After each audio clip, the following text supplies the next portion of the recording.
Paulus Thanos alias Tin Tianpo akhirnya berhasil ditangkap setelah menjadi buron atas kasus korupsi pengadaan proyek KTP elektronik atau IKTP. Setelah bertahun-tahun menghindari perburuan, Thanos kini telah ditahan sementara oleh pihak Singapura sebelum nantinya diekstradisi untuk diadili di Indonesia. Paulus Thanos menjadi kasus pertama setelah perjanjian ekstradisi ditandatangani antara Indonesia dan Singapura. Artinya negeri singa ini tak lagi jadi surga bagi buronan korupsi. Lalu apa saja syarat ekstradisi yang harus dipenuhi sesuai dengan peraturan hukum Singapura agar Thanos segera diadili?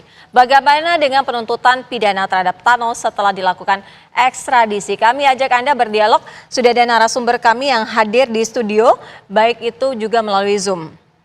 Ada Duta Besar Republik Indonesia untuk Singapura, Suryo Pratomo. Selamat petang, Pak Tommy. Selamat petang. Baik, juga sudah hadir di studio bersama kami, ada dari ex-pimpinan KPK, Bang Saud Situmorang. Selamat petang. Selamat petang. Saya ke Pak Tommy terlebih dahulu. Pak Tommy, sebenarnya sampai saat ini upaya diplomasi dengan Singapura untuk proses ekstradisi ini alot atau berjalan dengan seadanya begitu, Pak Tommy?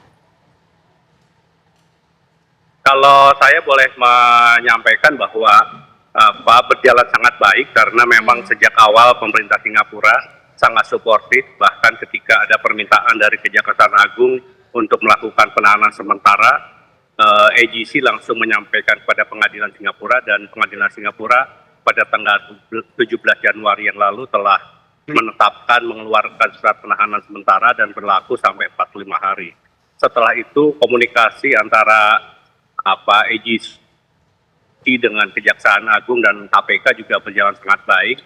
Bahkan pemerintah Singapura memberikan kisi-kisi seperti apa sebetulnya formulir atau surat permohonan untuk ekstradisi itu dilakukan seperti yang selama ini sudah diterapkan oleh Singapura. Jadi saya kira semua berjalan sesuai dengan jadwalnya dan kita sekarang menunggu sejauh mana pemerintah dalam hal ini Kementerian Hukum mengajukan secara resmi surat ekstradisi itu dan saya yakin pemerintah Singapura akan menindaklanjuti apa yang dimintakan oleh pemerintah Singapura dalam hal ini melalui Kementerian Hukum.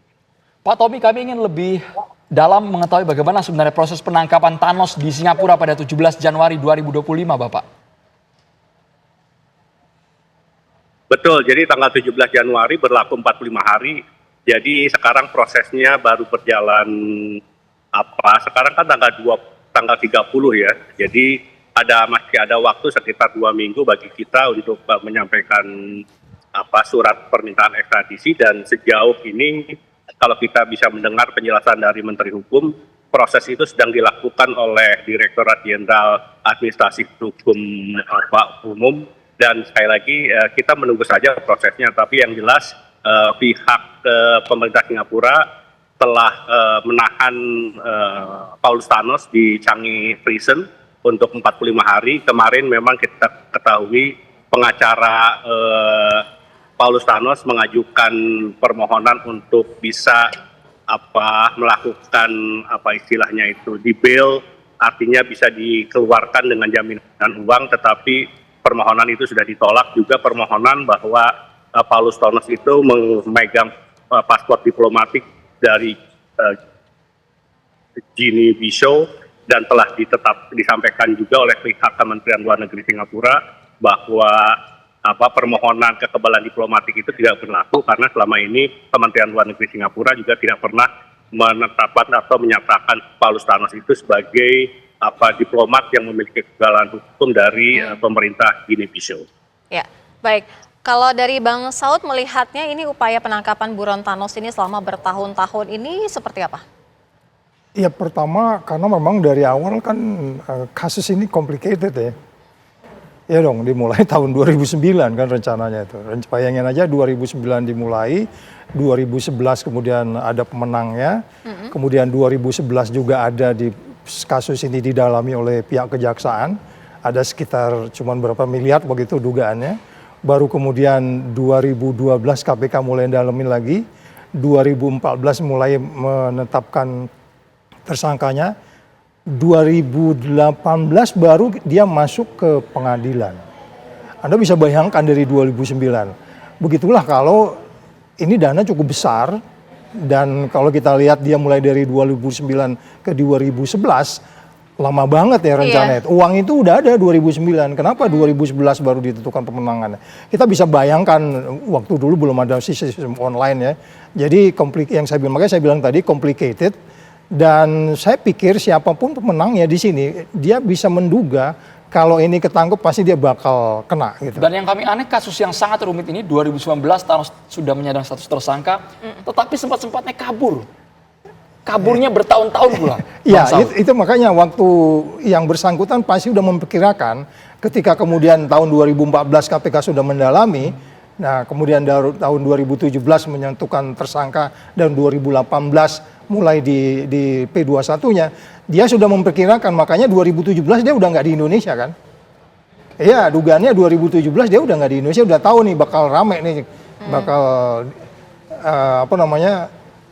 dia tahu juga tipikal pimpinan KPK ketika itu kayak gimana, bisa jadi kan. Sehingga kemudian waktu... Bukannya saat Bang Saud juga jadi pimpinan KPK? Iya, waktu itu masih saya sudah situ kan, saya 2015 sampai 2019.